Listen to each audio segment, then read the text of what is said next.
বন্ধুরা, 4 in 1। 4 in 1 কেন বলেছি একটু আপনাদেরকে দেখাচ্ছি। বন্ধুরা, এই যে আমার এই হাফ ড্রাম আছে, এখানে দেখেন ঢেঁড়স, তারপরে হচ্ছে পেঁপে, তারপরে হচ্ছে করলা, তারপরে হচ্ছে সিম, তারপরে হচ্ছে বরবটি। এই দেখেন বন্ধুরা, বরবটি। এই হলো চিচি মানে ধুন্দুল।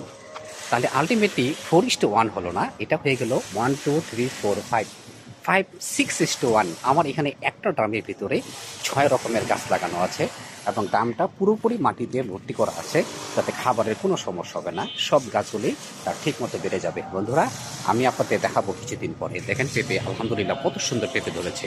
এবং এখানে বরবটি পাবো, ঢেঁড়স পাবো, চিচিঙ্গা ধুন্দুল পাবো, এবং আমি সিমও পাবো।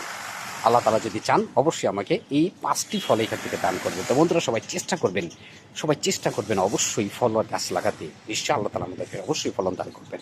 সবাইকে অসংখ্য ধন্যবাদ।